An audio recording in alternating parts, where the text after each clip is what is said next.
Hi guys, how are you? I hope you guys are having a great day today. My name is Diana Diamonds. Welcome to my channel, welcome to my life. If you don't know who I am a legal luxury companion at Love Ranch. I've been in the industry for 20 years. Today's going to be a little quick video of just tips and information in case you're a lady that's wanting to get into the business and you don't know where to start. Come find me and I can help you out.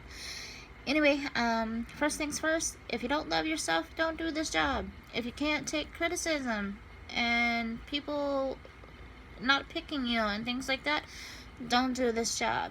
If you don't have patience, don't do this job. If you don't want the whole world judging you or being online, don't do this job. Let's see, what else? If you're not okay marketing yourself, don't do this job. Now, those are the 5 don'ts, 5 reasons why you should do this industry. Number 1, meeting new people and having fun. Number 2, good money. Number 3, successful. You know, you get to be successful building your clients and making money. And for example, if you go to a house to do a tour, say let's say for 3 weeks, you might not make $10,000 those 3 weeks. You might not make $10,000 at all. But if you don't know, you don't try. But my point is, sometimes when you go to a new house, and if you have a slow first tour, and let's just say you make enough to break even with the house and have a little bit left over for yourself to get back home or whatever the case may be. To me, that's a successful tour. You might not be a millionaire, but at least you got your foot in the door. You met some people. You kind of see how the system works. And then from there, you can decide if you want to come back or whatever, and if the house, you know, is happy with you. So you gotta, it's a lot to take into consideration, you guys. And you also gotta have like reasons why. Why are you gonna go work in a brothel instead of, I don't know, an office job like 9 to 5? For me personally, that's easy. 9 to 5 doesn't pay the bills. 9 to 5 doesn't give me the freedom of being my own boss, my own, how do I say it?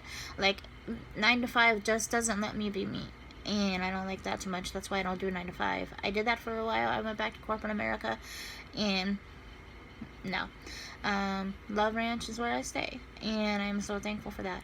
But you've got to have like goals, like, okay, let's say you're trying to put yourself through school, you're trying to buy a car, you're trying to buy a house, you know, whatever the case is, and it's different for everybody, and I know that.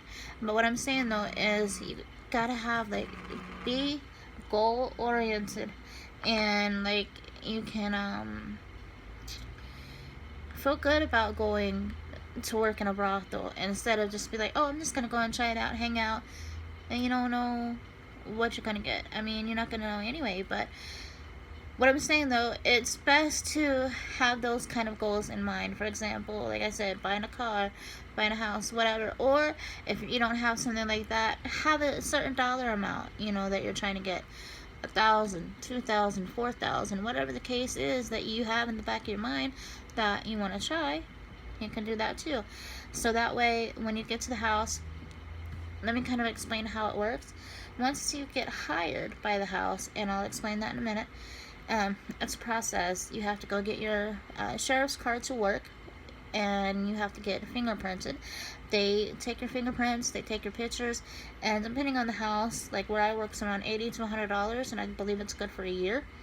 But they do local, state, and a nationwide background check. So if you're in any kind of trouble, take care of your business first. If you have more, let's say if you live in Florida but you got in trouble in New York, you go to New York and handle your business before you try to work at Love Ranch or Money Ranch or whatever house it is that you want to try, because there's quite a few in Nevada.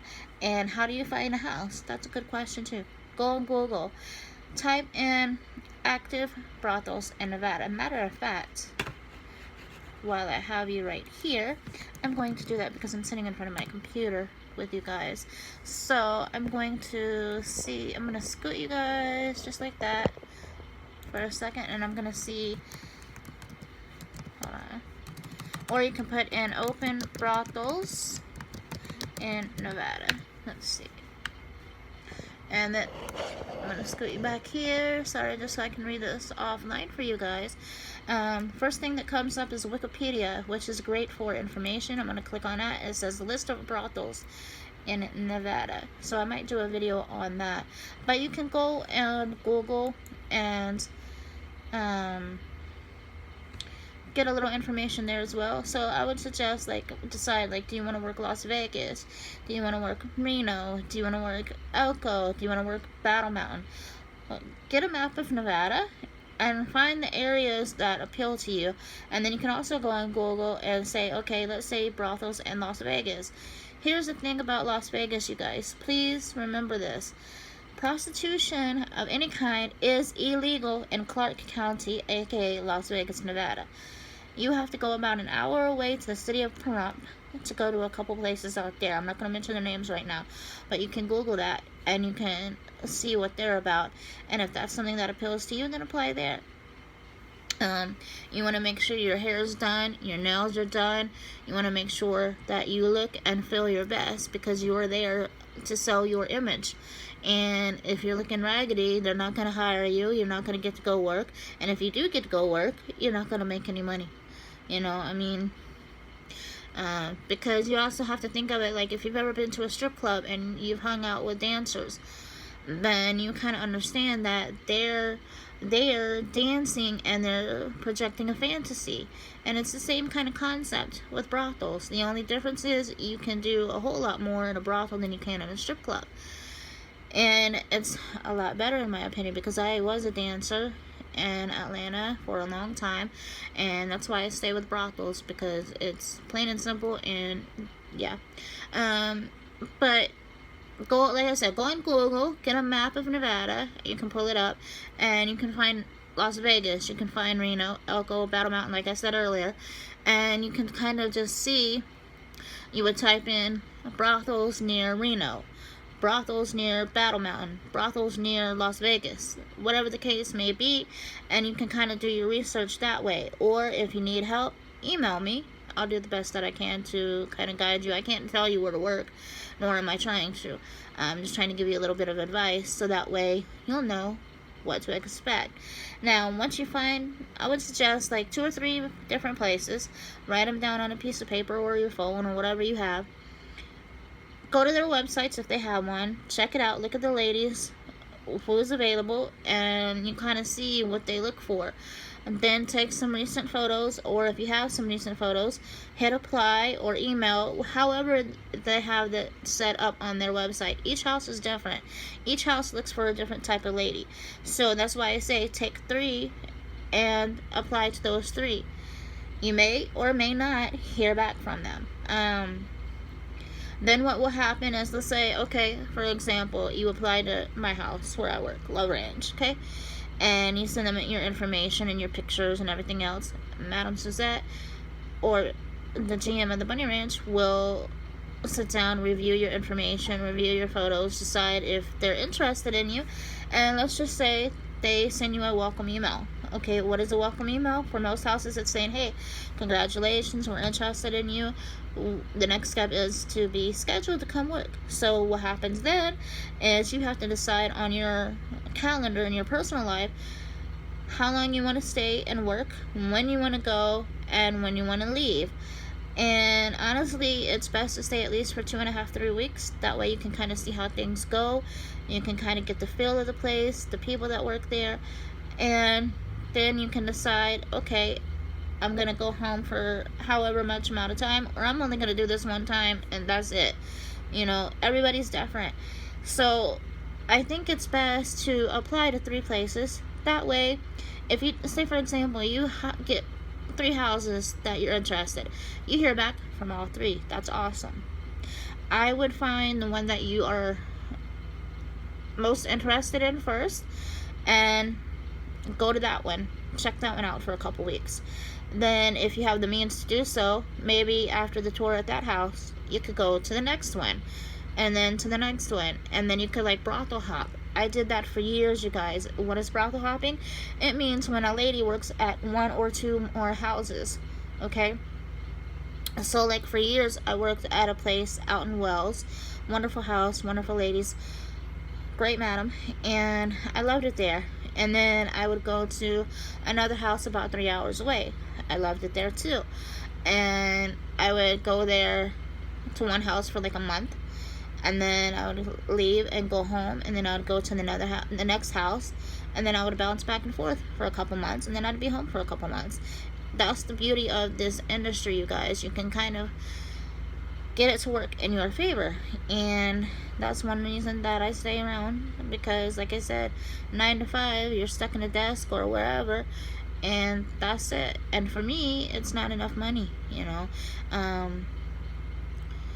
But I hope that helps as far as like what to expect as far as becoming a working girl in Nevada. Like I said, everything's tax deductible as well. You have to take care of your taxes at the end of the year, and every house is different, but I do think you get a 1099 at the end of the year. Check with your management on that, but I do believe you get that. So apply, do your homework, go on Google, look for a list of houses that are open, find 3 in areas that you're interested in. You can work like Reno, Las Vegas, back to Reno. You know, you could have 2 houses in Reno and work in Vegas, whatever the case may be. Make sure you have no warrants, you're not in any trouble. Make sure you have your documentation, your driver's license, your ID, your passport, your social, because once you get to the house after they've hired you, you're going to need those. It's just like going to a 9 to 5. They want your documentation to make sure that you can work and keep up with everything for their taxes and yours as well. And then after that, once you have that done, you got your work card, you're cleared, you've been fingerprinted, everything's good to go, then you're going to have to do a doctor visit. And where I work at Love Ranch, our doctor comes to us, so we don't have to leave and go into town or anything like that, which is a very convenient thing, because I worked in houses where you have to get up and get dressed, and you have to drive 2 or 3 hours away to a clinic and get tested, and it's much easier for them to come into the house. That way I don't miss any appointments, and I see the doctor, pay, and I'm done. So what is a doctor visit? It is when, especially if you're brand new or if you're starting a house, whatever the case may be, the first visit is usually like $200, $300 depending on where you're working, and they take your blood and they check your feminine area, and they do that to make sure that you don't have any diseases. And all my years of being in Nevada, I've never heard of anybody having anything ever, and that's the good thing about this system. So they will take your blood and check you for HIV and AIDS and all that stuff. They will check your private areas, make sure you don't have STDs, gonorrhea, chlamydia, none of that. Once they do that, it takes about 2 or 3 days, sometimes more, sometimes less, depending on the house and the area. Once that's cleared, you can go get your sheriff's card, and you're good to go. So you have to take all those expenses into consideration. So that's traveling, well, first getting hired, and then traveling to the house that hired you, and then you have to get your doctor visit, you have to get your sheriff's card, then you can start working once you're cleared with everything. After you have all those things, then comes room and board. Room and board is when you stay in a house that hired you to work. You pay a certain amount of money a day to live there and use that as basically your office to see your friends or your clients or whatever you want to call them. For example, some houses charge $25 a day for room and board. Some houses charge $55 for room and board, depending on what house it is and the area that you're working in and how they have it set up. So after you have all that, then you start making money once you start seeing clients.